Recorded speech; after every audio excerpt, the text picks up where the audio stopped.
Bonjour chers frères et sœurs internautes. Nous allons parler d'une institution importante qu'on trouve dans l'univers des Akans, des populations Akans. Voilà, les Akans forment différents sous-groupes, mais ont une culture commune, avec bien sûr quelques variantes, ce qui est tout à fait normal. Voilà, ce qui est tout à fait normal. Je voudrais saluer tous les frères et sœurs internautes. Et nous allons commencer par un premier matriclan. Les Akans ont 7 matriclans. Mais ils indiquent qu'à l'origine, il y en avait 5. Un matriclan, c'est un groupement familial de personnes qui ont une même aïeule, c'est-à-dire un même ancêtre de sexe féminin. C'est ce qu'on appelle un matriclan. Et les Akans disent que cette institution-là, qui accourt chez eux, est en fait une institution universelle. C'est-à-dire, tout être humain, pour eux, appartient à un des 7 matriclans. Qu'il le sache ou qu'il ne le sache pas. Et au-delà du fait que chaque matriclan a un symbole ou plusieurs symboles, il y a aussi l'aspect comportemental, c'est-à-dire la façon dont l'individu se comporte. Donc, pour eux, les personnes d'un même matriclan ont un certain comportement. L'enzema, ils appellent ça sekalenie. Voilà. Donc, il y a le comportement et puis il y a le symbole que l'enzema, ils appellent amodini. Donc, nous allons commencer par le premier matriclan qui, d'après eux, a été le matriclan qui a quitté avant les autres le lieu de la création. Le lieu de la création qu'ils appellent simplement abolié, c'est-à-dire lieu de la création. Voilà. Le lieu où, pour eux, le Créateur a mis les hommes. Cela correspond à la vallée du Nil et de l'Omo, comme le montrent si bien les paléontologues. Avec plusieurs travaux, vous pouvez lire notamment les travaux de Yves Coppens. Tous les êtres humains sont partis de la Rift Valley. En anglais, on appelle cela la Rift Valley, mais en français, on appelle ça la vallée du Nil et de l'Omo, qui correspond au sud de l'Égypte, au Soudan, à la Somalie, à l'Éthiopie, à la Tanzanie, au Kenya, à l'Ouganda, etc. Ce sont ces zones-là. Et donc, le premier matriclan à quitter cette zone, c'est le matriclan que les locuteurs de la langue Kwi, notamment les Ashanti et autres, et ils appellent Aduana. Adua, c'est le chien. Donc, Aduana, donc la famille du chien, c'est-à-dire la famille qui a pour symbole le chien. Mais pour être plus complet, on dit même Aduana Abradé. C'est la famille, le matriclan qui a pour symbole non seulement le chien, mais aussi le feu. Cela veut dire que c'est la famille qui le premier a apprivoisé le chien et a domestiqué le feu. C'est important. Vous savez, le chien là, c'est un loup. C'est un loup qui a été apprivoisé par les hommes. Et le clan à avoir apprivoisé le premier, les chiens ou ces loups-là, c'est le clan Aduana Abradé. Mais ce clan a différents noms. Si les Ashanti l'appellent Aduana Abradé, les Agnis l'appellent Aria. L'Enzema l'appelle Ndouafou. Mais on l'appelle aussi, l'Enzema l'appelle aussi Azawa. Et puis les Agnis l'appellent aussi Sawa. Et vous remarquez que chez les Agnis, ça forme des peuples entiers. Les peuples Aria, comme on en trouve à Nyansoué, comme on en trouve dans la région d'Ara. Et puis les Sawa qu'on trouve dans la région de Ngbato. Mais chez les Nzema, on dit Azawa. Voilà. Et les Abradés qu'on trouve notamment à Bradinou. Oui. D'ailleurs, les Aduana Abradés sont à l'origine de la création du royaume Brondiaman, du royaume Kifohiman, du royaume Akwamu. Par exemple, chez les Zaché, ce clan est appelé Beu. on dit que ce sont des gens qui sont lents. Mais en fait, cela veut dire que ce sont des gens qui sont réfléchis. C'est pour ça qu'on trouve la même idée chez les Nzema. Ce clan, on dit que c'est des gens par leur comportement. On les appelle blevoma, c'est-à-dire ceux qui font doucement, doucement, qui ne se précipitent jamais, qui ne prennent jamais de décisions à la va-vite. Mais ils réfléchissent et ils méditent longtemps avant de prendre une décision. Donc, même si tu es japonais, tu es un caucasien, tu es un chinois, et que tu as ce comportement-là de quelqu'un qui est beaucoup réfléchi, qui est beaucoup calme, qui ne prend pas de décision dans la précipitation, on dira, mais ah, celui-là, il a le comportement des Adiana à brader.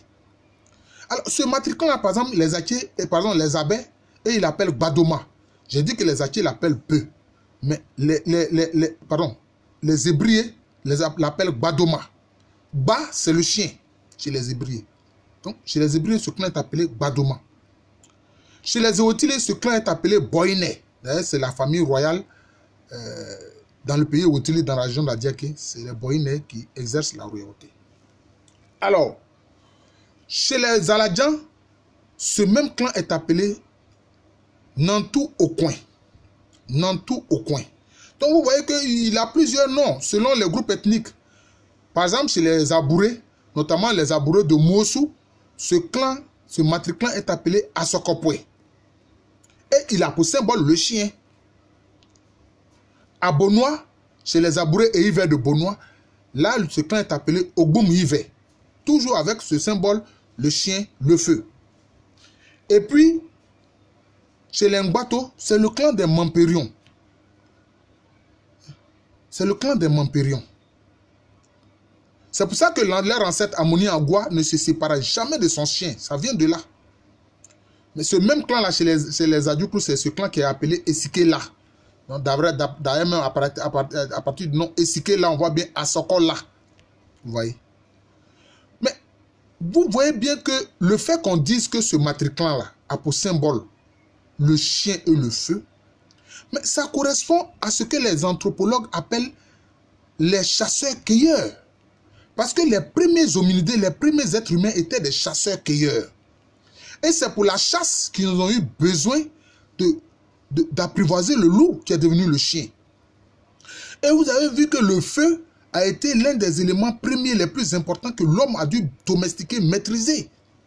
Hein? Il y a un ouvrage qui parle de la guerre du feu. Le feu a été important pour l'être humain. C'est comme ça que bon, l'homme a pu avoir le dessus sur certains animaux prédateurs, tels que les lions, les panthères et autres. Vous voyez? Donc, c'est cela. Et les chasseurs-cueilleurs, quelle a été leur période d'exercice? Ils ont mené cette vie-là et c'était des gens qui se déplaçaient, puisqu'ils étaient des chasseurs, ils couraient après le gibier. Hein? Cela s'est fait au niveau de l'humanité entre 3 millions d'années et 12 000 ans avant Jésus-Christ. 3 millions avant Jésus-Christ, 12 000 ans avant Jésus-Christ. C'était la période du paléolithique, qu'on appelle couramment la période de la pierre taillée. Vous voyez? Vous voyez? Donc, vous voyez comment cette institution universelle chez les Akans, mais correspond exactement à ce que les anthropologues disent, à ce que l'anthropologie dit de la vie des humains, de la vie des premiers hominidés. D'ailleurs, c'est pour cela que vous remarquerez que dans les forêts africaines, les premiers habitants des forêts africaines, ce sont les pygmées, les hommes petits de taille, les négris qui étaient des chasseurs-cueilleurs. C'était des chasseurs-cueilleurs. Même encore aujourd'hui, dans la grande forêt amazonienne, les populations qui ne sont pas encore entrées en contact avec la vie moderne, mais ce sont des populations de chasseurs-cueilleurs. Vous voyez? Donc, cette institution des Akans-là est conforme à ce que dit l'anthropologie. Vous voyez? Et c'est ça qui est intéressant. Et ils disent que c'est universel. Que tu sois descendant de Gaulois, de Vikings ou de Huns, si pour eux, tu as un comportement de quelqu'un qui est calme, qui est réfléchi, qui n'agit pas précipitamment, qui médite et qui réfléchit longtemps avant de prendre ses décisions, on dira, ah, les Akans diront, ah, celui-là, vraiment, c'est un Adiana à brader, c'est un Ahua, c'est un Djouafo, c'est un Gbadoma, c'est un Beu, c'est un Nantou au coin, c'est un Esikela, c'est un Asokopwe, c'est un Ogbumive, c'est un Boiné. Vous voyez, c'est très important. Et cette institution étant universelle, donc elle s'applique à tout être humain. Si un Japonais est reconnu tel par ce comportement, mais s'il vient dans l'espace Akan, il sera reçu par la famille, par des clans, par des familles de ce matricon qui appartiennent à ce matriclan, à Duana Abradu ou à Huya. Voilà. Et même quand dans l'espace Akan, il y avait la guerre, mais cette institution permettait de se déplacer tranquillement. Cela veut dire que si tu es par exemple un Aché, que tu es du clan, matriclan B, qui correspond justement au matriclan Aduana Abradé, c'est les Ashantis. Si tu vas, c'est les Ashantis de ce même matriclan-là qui vont te recevoir et ils vont te recevoir comme un frère. Ils feront en sorte que rien ne te manque. Parce que dans leur esprit et à juste titre, vous avez les mêmes ancêtres lointains. Vous avez les mêmes ancêtres lointains. Voilà.